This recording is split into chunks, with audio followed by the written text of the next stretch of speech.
والثمرات وبشر الصابرين صدق الله العظيم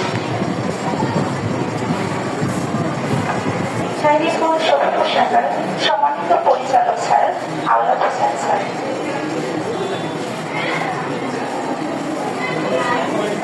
মাহমুদকে আসার জন্য বলছি। এখন আসসালামু সবাইকে।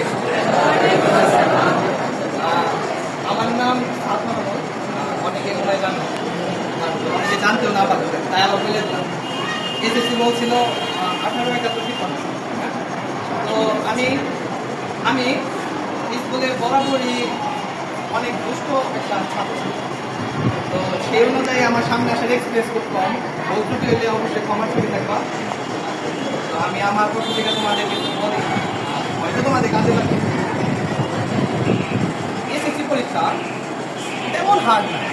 আমরা যখন এসএসসি প্রিপারেশন নিছি, হ্যাঁ, আমাদের বলছে এসএসসি পরীক্ষা এই সেই অনেক কঠিন, হ্যাঁ কিছু। আমি যখন এসএসসি পরীক্ষা হলে গেছি, তো প্রথমে খুব নার্ভাস ছিল। বাংলা পরীক্ষা ছিল, আমি জানতাম শোভা থেকে প্রশ্ন অর্থ প্রতিষ্ঠান থেকে এসএসসি পরীক্ষা উত্তীর্ণ কৃতি শিক্ষার্থী এবং আমার সামনে উপস্থিত আছে অর্থ প্রতিষ্ঠানের নবম, দশম এবং অষ্টম শ্রেণীর শিক্ষার্থীরা। সকলের প্রতি আজকের অনুষ্ঠানের শানদার অভিনন্দন ও শুভেচ্ছা জানিয়ে আমি শুধুমাত্র দুইটি কথা বলতে চাই। আজকে এখানে যারা বসা আছে তোমরা তাদেরকে দেখতেছ, আগামী তোমরা এখানে বসে থাকবে, পরবর্তী স্টুডেন্টরা সামনে থেকে তোমাদেরকে দেখবে।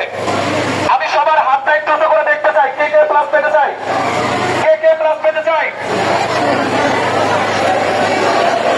আমরা কি পারবো ইনশাআল্লাহ?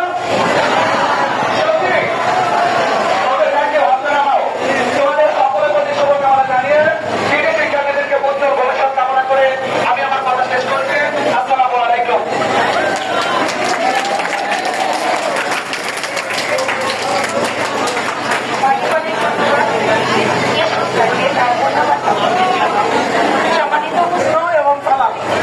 আমি দু একটা কথা বলে আমি আমার কথা শেষ করবো। কথা হলো, যারা এসএসসি পরীক্ষা দিয়েছে 2026 সালে, অনেকের মনে অনেক কষ্ট আছে, যেমন সামান্য দু একটা নম্বরের জন্য ক্লাস পাইনি। এখন এই কথাটা বলার উদ্দেশ্য হচ্ছে, তোমরা যারা লেখাপড়া করো নাই যে অষ্টম এবং নবম দশমে, তোমরা যদি একটু সিনসিয়ার হও, তোমাদের এই ক্লাস কিন্তু সহজে পাইতে পারো। এই জন্য তোমরা দৈনিক বেশি পড়াশোনা করা লাগবে না, দৈনিক একটা ঠিক করে প্রতিদিন যদি 3 ঘন্টা অথবা 4 ঘন্টা করে পড়াশোনা করো, তাহলে তোমরা কিন্তু অবশ্যই এই ক্লাস পাওয়ার তোমাদের সম্ভাবনা আছে। আর সেইভাবে তোমরা এখন থেকে চেষ্টা করো এবং এসএসসি লেভেলের পরে মানুষের কিন্তু কোর্স হয়ে গেছে এসএসসি লেভেলের পরে ইন্টারমিডিয়েটের পড়ার পরে যদি যারা ভালো পাচ্ছে সেটা পড়তে যায়, তারপর তারা একটু উপস্থিত অবশ্যই আমার সালাম, আসসালামু আলাইকুম।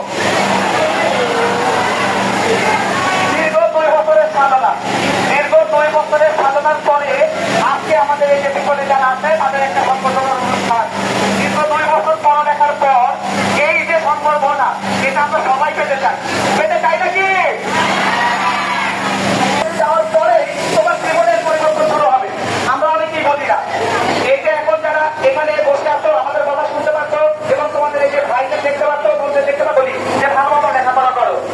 এই যে ওদের রেজাল্ট হয়ে গেছে, যারা এ ক্লাস পাইতে বা ভালো রেজাল্ট করতে তারা কিন্তু অনার্সে অনেক খুশি, কিন্তু আসাধারণ রেজাল্ট যাদের আসে নাই তারা কিন্তু অন্তর্ভুক্তি তাদের রেজাল্ট অংশগ্রহণের কোনো সুযোগ নাই। সুতরাং তাদের জীবনে এখন মানে রাস্তাতে অন্যরকম হয়ে গেছে। যারা ভালো রেজাল্ট করেছে তারা অনার্সে ভালো জায়গায় যাবে, আর যাদের রেজাল্টটা খারাপ হয়েছে তারা কিন্তু যে অঙ্কে যাওয়ার চেষ্টা করেছিল সেখানে কিন্তু তারা যেতে পারবে না।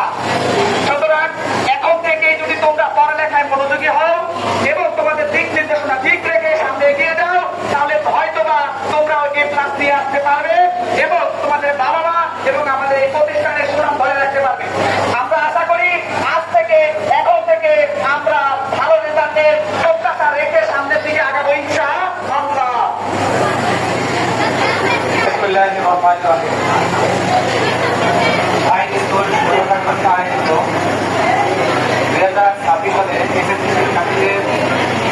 শিক্ষার্থী সম্বর্ধনা অনুষ্ঠানে উপস্থিত আছেন সমাজের দেখতে বলতে হবে যে পতাকা পরিচালক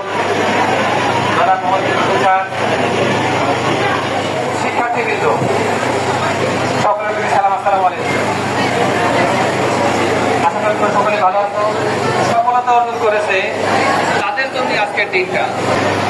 তার সত্য নিয়ে কাজ করবে, তারা আগামী দিনে সফল হবে ইনশাআল্লাহ।